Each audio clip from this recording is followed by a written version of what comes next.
welcome to another episode of Tales of the Track. Now, GT3 officials this week centred around Silverstone, and although my plan this week was really to stick to sprint racing and do as many VRS and GT3 fixed events as I could, I ended up sort of on a whim and at last minute agreeing to team up with another locked-on driver and completing a VRS 3-hour enduro.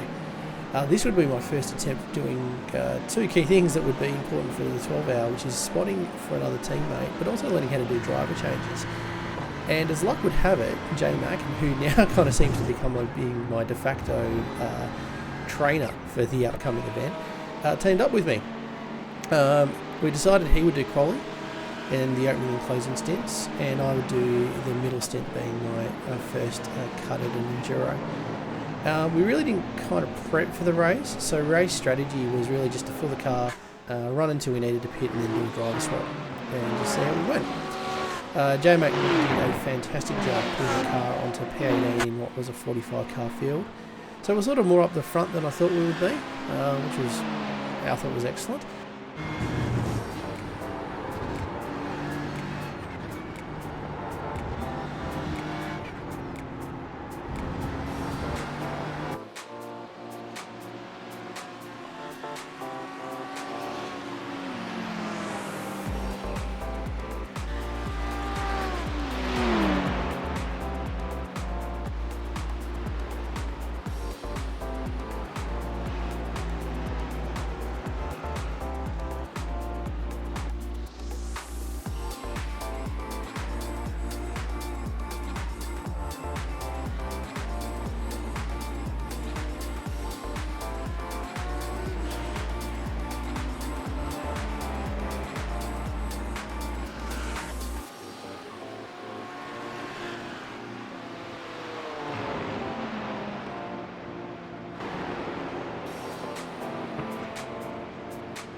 First stint was awesome, and by the time we pitted, we were in P5.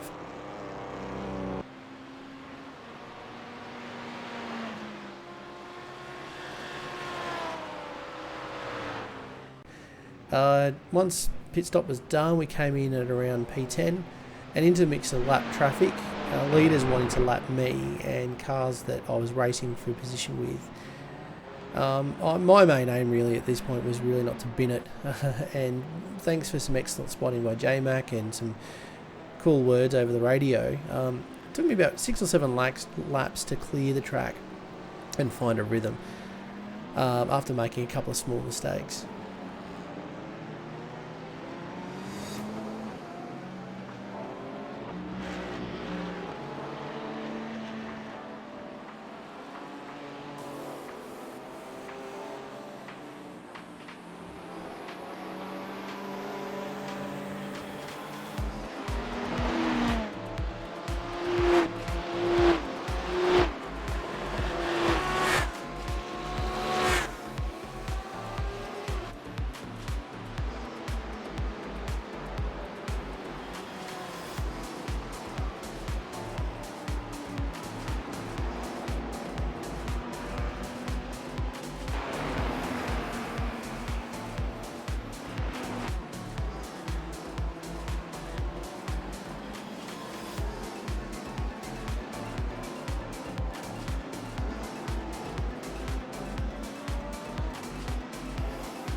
by halfway through my stint, I was running P14, P15. It was good, but it wasn't great. I wasn't lapping overly quick, but keeping on the black stuff, so it was okay. However, our strategy for running long and keeping it clean seemed to be working. Some of the cars in front took earlier stops, plus having some clear track meant over time my time started to go down, and by the time I pulled in to give the car back, actually in one piece, which I was quite proud of, we were back in P10.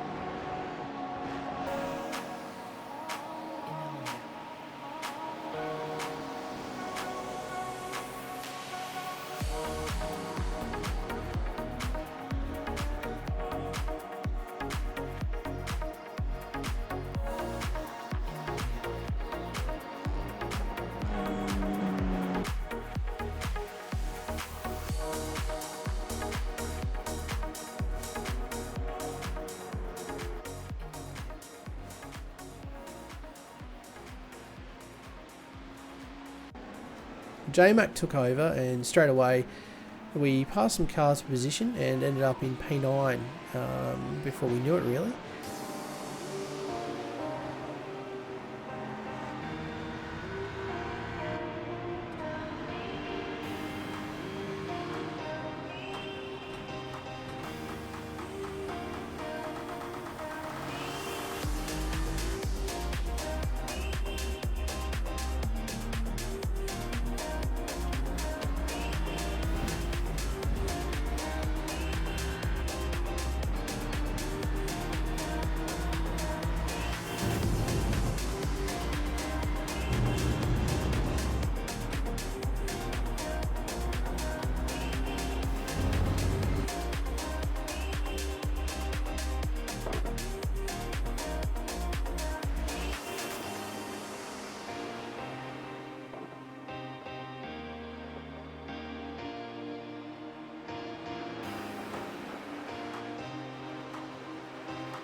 By the time we got to near the end of the race, we realised that the car in front actually only had one driver, and by the rules of the VRS Enduro meant that he would be automatically DQ'd. So we finished in P8. This result I was stoked with, both the fact that we finished in one piece and we finished the race, but we're also so far up the standings in the top 10. Look, I found that this was a really great starting point on learning how to run longer races, doing driver changes and managing the track environment. Look, the approach was definitely a drive to survive, and it worked out really well. And it's the kind of mindset I'm going to be taking into the further mini enduros, and as well as, of course, into the 12-hour. And I can't thank J-Mac enough for the guidance that he gave me, as well as the stellar 2 stints that he did to get us where we were out at the end of the race. Coming up, it's just more seat time for me, building on the positive steps forward that I seem to be making into the 12-hour. I'll probably try and get at least one, maybe 2 extra 3 hours in before the big day. as much as sprint racing I can, just to get some more seat time in the GT3. Finally, just a small reminder that Locked On are raising funds for Cure Cancer. A link to our fundraising page is in the description below.